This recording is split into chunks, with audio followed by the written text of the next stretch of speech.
Hello student, अब हम पहुंच चुके हैं the part 14 of the general entry champion series. ये 24 वीडियो की जो सीरीज है ये आपको जनरल एंट्री में चैंपियन बना देगी। और आज के लेक्चर में हम जानेंगे ये डेप्रिसिएशन की जनरल एंट्री क्या होती है। चलो स्टार्ट करते हैं।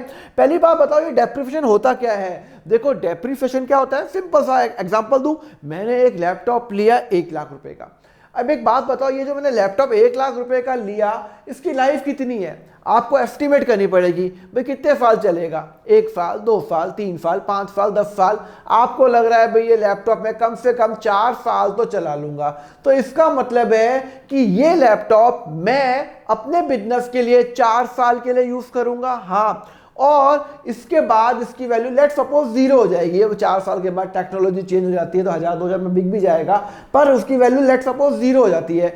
तो मैंने 1 लाख का लैपटॉप लिया, उसकी लाइफ कितनी है, 4 साल। इसका मतलब है लैपटॉप जब खरीदा तो वो एसेट में ट्रांसफर किया। हाँ भाई, जब मैंने लैपटॉप खरीदा तो वो कहाँ चला गया, जब मैंने लैपटॉप खरीदा तो वो यहाँ पे आ गया कि भैया मैंने एक लैपटॉप खरीदा, कितने का लिया, 1 लाख रुपए का।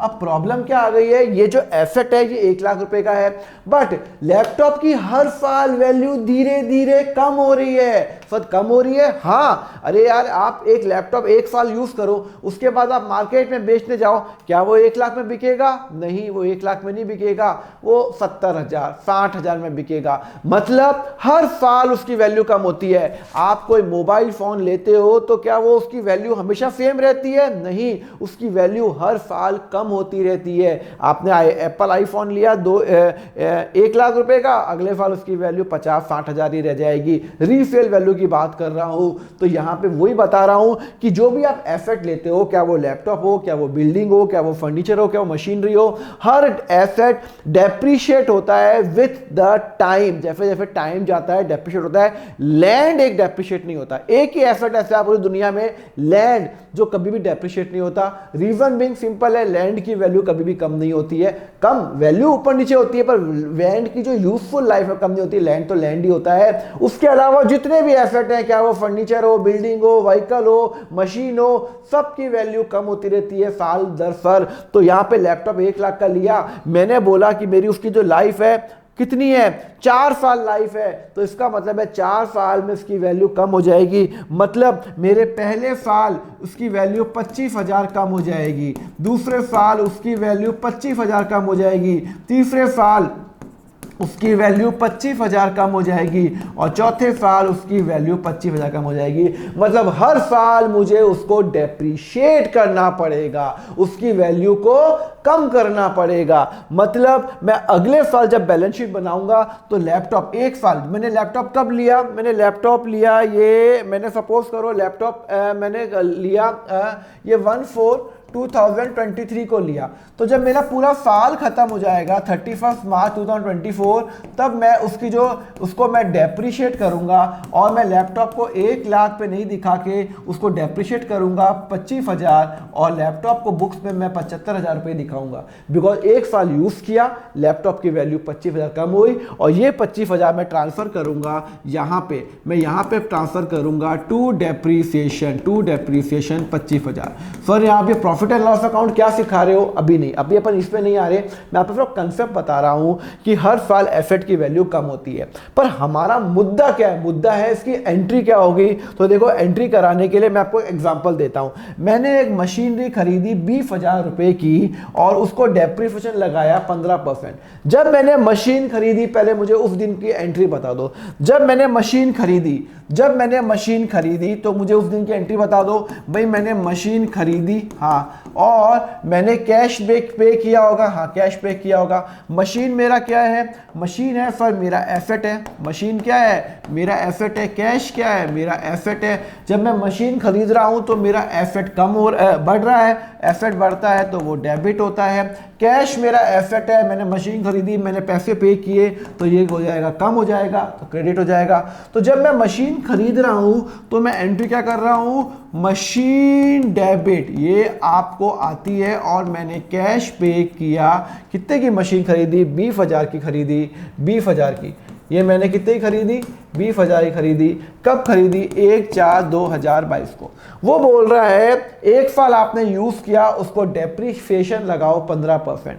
मतलब मैंने मशीनरी खरीदी 1/4/22 को और मैंने पूरे साल यूज़ किया, कितने साल यूज़ किया, 1 साल यूज़ किया। तो वो बोल रहा है उसकी वैल्यू डेप्रीशिएट करो 15%। तो 15% पर एनम लिखा हुआ है, 15% ऑफ 20,000, 3,000 रुपये। तो आप 3,000 रुपये उसकी वैल्यू कम हो गई है। तो अब इसकी एंट्री करनी है। देखो मेरी मशीन की वैल्यू कम हो रही है, तो मशीन की वैल्यू कम हो रही है। क्यों कम हो रही है, बिकॉज वो डेप्रीशिएट हो रही है।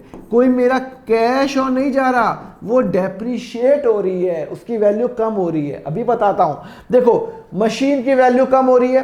भाई मैंने मशीन खरीदी 20,000 की, 1 साल यूज किया, उसकी वैल्यू 15% घट गई।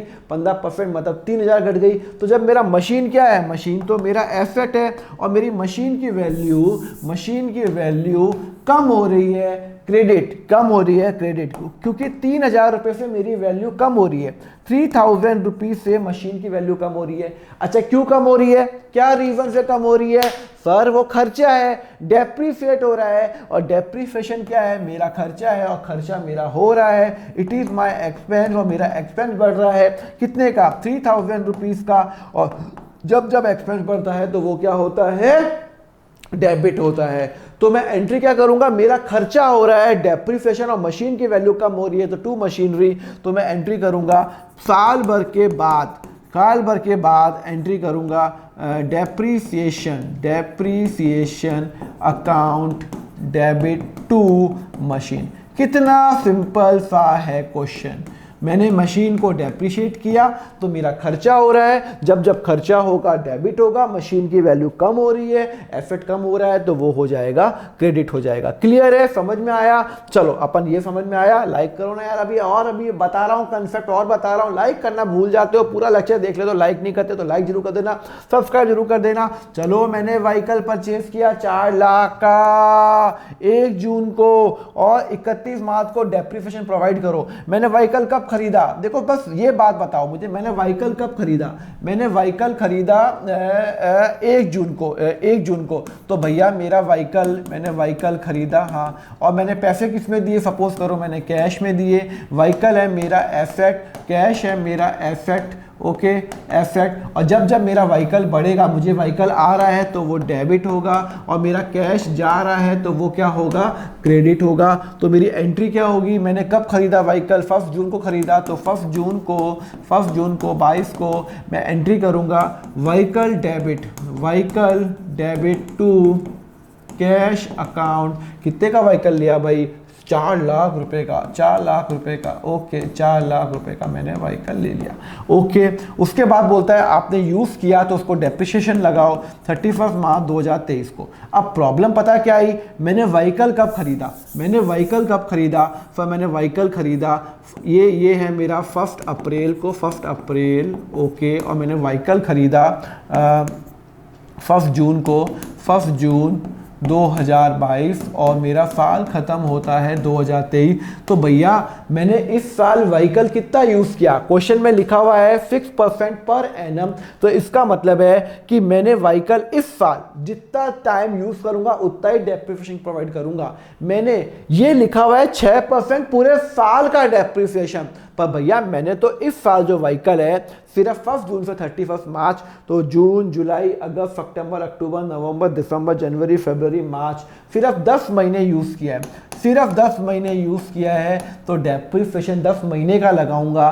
क्या फॉर्मूला लगेगा, 4 लाख रुपए जितने की मेरी कॉस्ट है, डेप्रीशिएशन रेट क्या है 6/100, डेप्रीशिएशन रेट क्या है 6/100। ये तो पूरे साल का आ गया, ये पूरे साल का है, 4 लाख इंटू 6/100, और डेप्रीशिएशन रेट क्या है 6%। मैंने कितने महीने यूज किया, सर 10 महीने यूज किया, इंटू 10/12।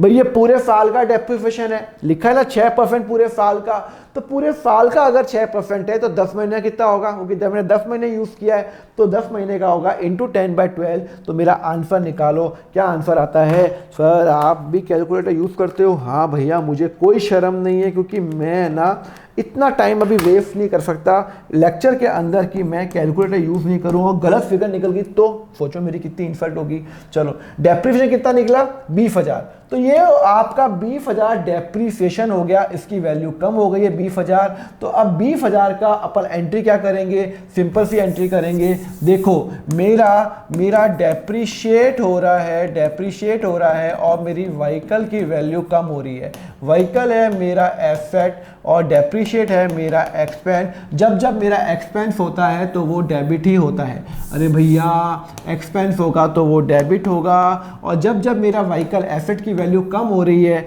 तो वो होगा क्रेडिट। तो मैं एंट्री करूंगा depreciation account debit to vehicle account कितना सब 20,000 रुपये। 20,000 रुपये मेरा वन कम हो रहा है। क्लियर है नहीं क्लियर है? ये 31 मार्च को मैंने लगा दिया, बहुत ही सिंपल है। ओके चलो, तो डेप्रीसिएशन जब मेरा खर्चा हुआ, खर्चा बढ़ेगा डेबिट, एसेट की वैल्यू कम हो रही है तो मेरा एसेट की वैल्यू कम होगी तो क्रेडिट। ओके सर समझ में आ गया। कभी कभी क्वेश्चन में पर एनम नहीं दिया होगा, मैं आपको बताता हूँ, सिंपल एग्जांपल बताता हूँ। मैंने 1 नवंबर को ये कंप्यूटर खरीदा, चलो फटाफट पहले एंट्री करते हैं। मैंने कंप्यूटर खरीदा तो भैया कंप्यूटर, और मैंने कैश में लिया कंप्यूटर एसेट, ये भी एसेट। कंप्यूटर बढ़ रहा है कैश कम हो रहा है, एसेट बढ़ता है तो डेबिट होता है, कैश घटता है तो क्रेडिट होता है। कितनी सिंपल हो गई है। तो मेरी एंट्री कितनी हो जाएगी, मेरी एंट्री हो जाएगी कंप्यूटर। ये मेरा इंपॉर्टेंट क्वेश्चन है इसलिए मैं बता रहा हूँ, वरना मैं नहीं कराता। क्या है भैया डाउट 1 नवंबर 22 को मैंने कितने कंप्यूटर लिया, 3 लाख का कंप्यूटर लिया, 3 लाख का मेरे पैसे गए और 3 लाख, अरे भाई क्या सुपर कंप्यूटर ले लिया, क्या 3 लाख कंप्यूटर ले लिया। Okay, purchase depreciation to be charge है 20%। अब यहाँ पे देखो 20% लिखा हुआ है क्वेश्चन में, पर एनम नहीं लिखा हुआ। क्वेश्चन में अभी तक आपने जितने भी क्वेश्चन किए वहाँ पे पर एनम लिखा हुआ था, पूरे साल का 6%, पर यहाँ पे पर एनम वर्ड मिसिंग है। मैंने 1 नवंबर को खरीदा, 1 मिनट, मैंने 1 नवंबर को खरीदा, मेरा चालू होता है साल, यहाँ चालू होता है, मैंने 1 नवंबर को खरीदा, मेरा साल खत्म होता है यहाँ पे। तो भैया मैंने यूज़ तो सिर्फ 11 ये अपना नवंबर दिसंबर जनवरी फरवरी मार्च ही किया, 5 महीने यूज़ किया, पर भाई साहब मेरा डेप्रीसिएशन पूरे साल का लगेगा। सर क्यों? अभी तो आपने यहाँ पे तो 6% के हिसाब से 10 महीने का लगाया था, क्योंकि यहाँ पे क्वेश्चन में पर एनम था, मतलब ये पर एनम है 6% पूरे साल का, तो 10 महीने का इंटू 10/12। यहाँ क्वेश्चन में पर एनम मिसिंग है, तो यहाँ पे जहाँ पे पर एनम नहीं लिखा होगा फ्लैट 20% लगा दो। क्या 1 दिन यूज़ किया हो, क्या 12 महीने यूज़ किया हो, क्या 2 दिन यूज़ किया हो, आपको डायरेक्ट फ्लैट 3 लाख पे 20% लगा दो इक्वल टू 60,000 रुपये। और एंट्री क्या होगी, बट ऑब्वियस आप डेप्रीशिएशन हो रहा है और आपका कंप्यूटर की वैल्यू कम हो रही है। कंप्यूटर है मेरा एसेट, उसकी वैल्यू कम हो रही है क्रेडिट, और डेप्रीसिएशन है मेरा एक्सपेंस और यहाँ पे हो रहा है डेबिट। क्लियर है? तो मैं एंट्री क्या करूँगा, डेप्रीसिएशन अकाउंट डेबिट। लाइक किया या नहीं किया? अभी भी लाइक नहीं किया। हे भगवान, कितनी बार कहूँ आपको, अच्छा लगे तो लाइक करो, नहीं अच्छा लगे तो डिसलाइक कर लो, कोई प्रॉब्लम नहीं है, कुछ तो करो। चलो ठीक है, डेप्रीसिएशन कंप्यूटर एक दिन तो करो ही करोगे, सब्सक्राइब तो एक दिन करो ही करोगे, लाइक तो हर वीडियो कर ही लिया करो। ओके 3 लाख हो गया, 60,000 रुपये हो गया। ओके, तो यहाँ पे पर एनम नहीं है इसलिए मैंने फ्लैट 20% लगा दिया। अगर यहाँ पे पर एनम होता तो मैं 20% इंटू 5/12 करता। क्लियर है? चलो ये खत्म हुआ। अब मैं आपको नेक्स्ट लेक्चर में बताऊंगा कैरीज एंड अदर चार्जेस की उसकी एंट्री क्या होगी। बट लाइक जरूर करके जाना, यूट्यूब एल्गो ऐसे ही काम करता है, लाइक और कमेंट करोगे तो ही वो मेरा वीडियो आगे दिखाएगा। सब्सक्राइब जरूर करना एंड कंट्रीब्यूट करो कोई अमाउंट, अगर आपको 40-50 रुपये कंट्रीब्यूट करना है सुपर थैंक्स के थ्रू, कोई प्रॉब्लम नहीं है। टेलीग्राम चैनल ज्वाइन करो, व्हाट्सएप ग्रुप ज्वाइन करो, एंड यह पूरा कोर्स मेरा अवेलेबल है 11th और 12th का। 11th का 160 आवर्स का 400 क्वेश्चन मैंने सॉल्व किए हुए, 12th का 240 घंटे का 1000 क्वेश्चन मेरे खुद के ड्राफ्ट किए हुए हैं, सब सॉल्व किए हुए हैं। बहुत सारे बच्चों के 100% मार्क्स आए हैं ये मेरा कोर्स देख के ही। दैट्स इट, आप देख लेना वहाँ पे। एंड यस, ऑसम बनना है तो अकाउंट फंडा को फॉलो तो करना पड़ेगा। Thank you very much, have a nice day, take care.